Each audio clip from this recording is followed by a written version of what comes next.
The reboot or she-boot of Zoolander came out over the weekend, and imagine my shock when I found out that it's more of Hollywood's attempt at justifying stupidity. Now, this movie is about a mad woman who fashions garments out of Dalmatian puppy fur. I kid you not. I mean, President Ginny the Pooh over in China must be licking his chops quite literally. And if you can't see the correlation here, let me help you. Disney is once again bending the knee to China by making a movie about how a serial dog assassin is actually a hero. I mean, think about that for a second. Okay, I'm only kidding. Don't hurt me, sheep. Ping pong. Now, Disney forgot that redemption comes from doing good things. Once you've already done bad things, it doesn't come from a backstory of doing bad things. Because that would be stupid now, wouldn't it? Now, they tried to run with the Joker street cred and people saw right through it. Because let me actually tell you the premise of Cruella. Sit back and get ready to laugh at how insanely idiotic this is. Dalmatians killed my mother, so that gives me carte blanche to kill Dalmatians in the future and try to turn them into fur coats. Well, there you go. Now you don't have to see the movie. I just saved you all that time. I think the name needs to be changed to Garbage-orella, which is way more appropriate if you ask me. Now, them trying to justify her desire to skin puppies because of her history with evil trained Dalmatians is hysterically bad. Holy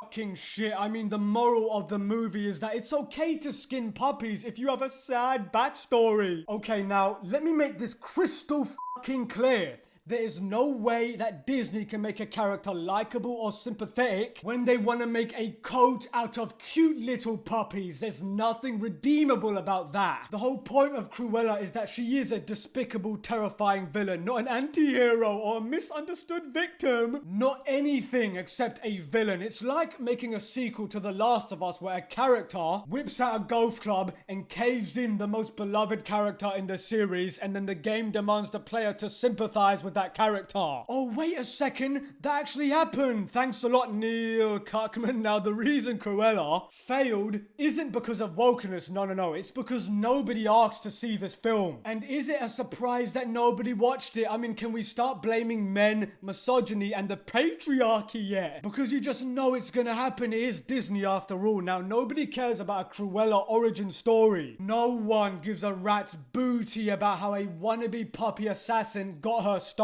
We only care that she is stopped. I mean, where is John Wick when you need him? Cruella could have been a success if John Wick showed up at the end to chase down Cruella. That would be entertaining at least. But anyway, this goes to my bigger problem with Disney. I really dislike how people nowadays think that a villain needs some kind of sad backstory and then all of the terrible actions are justified. No, not every villain needs a sympathetic background. Sometimes a villain is just a villain. Maybe I'm wrong, but the whole appeal of Cruella is that she's so irredeemably morally bankrupt, vain, and superficial. And thus, trying to make her a hero defeats the whole purpose of what makes her iconic. This idea, Emma Stone's version, might actually work if she was an original character, but that's the point. Those fart sniffers over at Hollywood keep trying to cash in on our nostalgia. Look, I loved 101 Dalmatians when I was a kid, just like everybody else, but I don't need a universe created around it. Make original films. I mean, one day Hollywood will come up with some creative ideas for movies again, but unfortunately we won't be alive to see it because it's going to happen hundreds of years from now. I mean, seriously, these soy latte sipping beta males in Hollywood are so uncreative that I guarantee you we are going to get a Hook sympathetic villain prequel, or how about a Cinderella stepmother sympathetic villain prequel, or how about an Ursula prequel? You know what I really want to see?